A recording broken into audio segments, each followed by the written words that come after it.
அஸ்ஸலாமு அலைக்கும் வரஹ்மத்துல்லாஹி வபரகாத்துஹு. மனிதர்களுக்கு நேர் வழி காட்டுறதுக்காக அல்லாஹ் காலங்காலமா பல நபிமார்கள் இந்த உலகத்துக்கு அனுப்பியிருக்கான் இல்லையா? அப்படி வந்த மிக முக்கியமான நபிமார்கள்ல ஒருத்தர் தான் யூனுஸ் அலைஹிஸ்ஸலாம் அவர்கள். இவங்கள துன்னூன் அப்படின்னு அழைப்பாங்க. அதுக்கு என்ன அர்த்தம் தெரியுமா? மீனுடைய மனிதர் அப்படின்னு அர்த்தம்.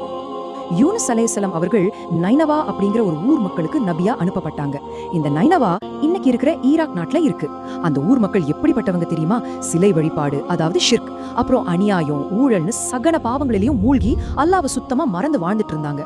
ஆனா உடனே அவங்களுக்கு தண்டனை வந்துடல. பல வருஷங்களா அவங்க எச்சரிக்கப்பட்டுக்கிட்டே தான் இருந்தாங்க. யூனுஸ் அலைஹிஸ்ஸலாம் அவங்க மக்களுக்கிட்ட போய் ஒரே இறைவன் அல்லாதான், அவனை மட்டும் வணங்குங்கள் அப்படின்னு ரொம்ப அன்பாவும் பொறுமையாவும் தினமும் அழைப்பு கொடுத்தாங்க. ஒரு நாளா 2 நாளா பல வருஷங்கள் உருண்டோடிடுச்சு. ஆனா அந்த மக்கள் கிட்ட எந்த ஒரு மாற்றமும் இல்ல. ஒரு கட்டத்துல யூனுஸ் அலைஹிஸ்ஸலாம் அவர்களுக்கு கோபமும் விரக்தியும் வந்துடுச்சு. அந்த மக்களோட பிடிவாதத்தை பார்த்துட்டு, இன்னும் சரியா 3 நாட்கள்ல அல்லாவின் தண்டனை உங்களுக்கு வரும், இது ஒரு உண்மையான எச்சரிக்கை அப்படின்னு ரொம்ப கடுமையா எச்சரிச்சாங்க. இவ்ளோ பெரிய எச்சரிக்கை கொடுத்த பிறகும் அந்த மக்கள் என்ன செஞ்சாங்க தெரியுமா? பயப்படல, மாறாக கேலியா சிரிச்சாங்க. இத அவங்க கொஞ்சமும் நம்பல. இத பார்த்தே யூனுஸ் அலைஹிஸ்ஸலாம் அவளுக்கு கோபம் தாங்க முடியல. அல்லாஹ்வுடைய கட்டளை அல்லது அனுமதி வர்றதுக்கு முன்னாடியே அந்த ஊரை விட்டு கோபமா வெளியேறிட்டாங்க. ஆனா அந்த கோபமே அவளுக்கு எவ்வளோ பெரிய சோதனையா மாறப்போகுதுன்னு அவங்க அப்போ நினைக்கல. அவங்க ஊரை விட்டு போன கொஞ்ச நேரத்திலேயே பெரிய மாற்றம். வானம் அப்படியே இருண்டு கருகருன்னு மாறிடுச்சு. எங்கும் பயங்கரமான அடையாளங்கள் தெரிய ஆரம்பிச்சுது. அப்போதான் அந்த ஊர் மக்களுக்கு பயம் தொத்திக்குச்சு. அட பாவமே, நபி சொன்னது உண்மைதான் போல இருக்கே, நமக்கு தண்டனை நெருங்கிடுச்சு அப்படின்னு அப்போதான் அவங்க உணர ஆரம்பிச்சாங்க.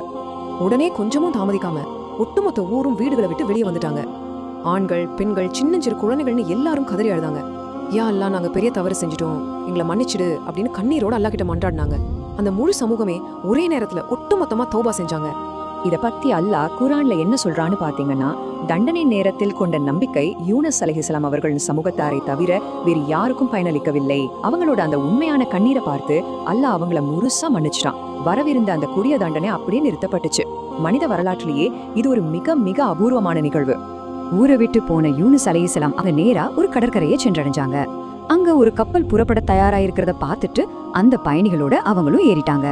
ஆரம்பத்துல கப்பல் ரொம்ப அமைதியா சீராகத்தான் போயிட்டு இருந்துச்சு. ஆனா நடுக்கடல்ல போகும்போது திடீர்னு ஒரு பயங்கரமான புயல் கப்பல் அலைகள்ல சிக்கி தத்தளிக்குது. எந்த நிமிஷத்துல வேணாலும் கப்பல் மூழ்கிடும் அப்படிங்கிற ஒரு கொடூரமான சூழ்நிலை. அப்போ கப்பல் இருந்தவங்க ஒரு முடிவுக்கு வந்தாங்க. அதாவது பாரத்தை குறைக்கிறதுக்காக யாராவது ஒருத்தர் கப்பலை விட்டு கடல்ல குதிச்சாகணும். யார கடல்ல தள்ளுறது அத முடிவு பண்ண அவங்க சீட்டு குலுக்கி போட்டாங்க. முதல் முறை சீட்டு எடுத்தப்போ அதுல யூனுஸ் அலைஹிஸ்ஸலாம் அவங்க பெயர் வருது. சரி, ஏதோ தவறுதலா வந்திருக்கோன்னு 2வது முறையும் குலுக்கி போடுறாங்க. அப்பவும் அவங்க பெயர் தான். சரி, கடைசி வாய்ப்பா 3வது முறையும் எடுத்து பாக்குறாங்க. ஆச்சரியம் என்னன்னா 3வது முறையும் யூனுஸ் அலைஹிஸ்ஸலாம் அவங்க பெயரே தான் வருது. அப்போதான் யூனுஸ் அலைஹிஸ்ஸலாம் அவங்களுக்கு புரிஞ்சுது, நிச்சயமா இது சாதாரண சீட்டு இல்ல, இது முழுக்க முழுக்க அல்லாஹ்வின் திட்டம் அப்படின்னு மனப்பூர்வமா ஏத்துக்கிட்டு தங்களையே அர்ப்பணிச்சு அந்த கொந்தளிக்கும் கடல்ல குதிச்சிட்டாங்க. அவங்க கடல்ல விழுந்த அதே வினாடி அல்லாஹ் ஒரு பிரம்மாண்டமான மீனை அங்க அனுப்புனா. அந்த மீன் அவங்கள அப்படியே முழுசா விழுங்கிடுச்சு. ஆனா நபிய உணவாக்கிடக்கூடாது, அவங்களுக்கு எந்த காயமும் ஏற்படக்கூடாதுன்னு அல்லாஹ் அந்த மீனுக்கு கட்டளையிட்டு இருந்தான். குர்ஆன்ல இதை சொல்லும்போது இது ஒரு தண்டனை இல்ல, இது அவங்களுக்கான ஒரு கடுமையான சோதனை, அதே சமயம் ஒரு மாபெரும் பாதுகாப்பு அப்படின்னு அல்லாஹ் சொல்றான். ஒரு மனிதன் தன்னுடைய வாழ்க்கையில எல்லாவற்றையும் இழந்து எந்த ஆதரவும் இல்லாம நிராதரவா நிக்கிற ஒரு நேரம் அது. அந்த நொடியில அவங்களுக்கு இருந்த ஒரே துணை, ஒரே நம்பிக்கை அல்லாஹ் மட்டும்தான். அந்த கார் இருள்ல மீனின் வயிற்றுக்குள்ள இருந்து அவங்க முழு மனதோட கதறி ஒரு துவா கேட்டாங்க. லா இலாஹா இல்லா அன்த் சுப்ஹானக இன்னி குன்து மினல் ஸாலிமீன்.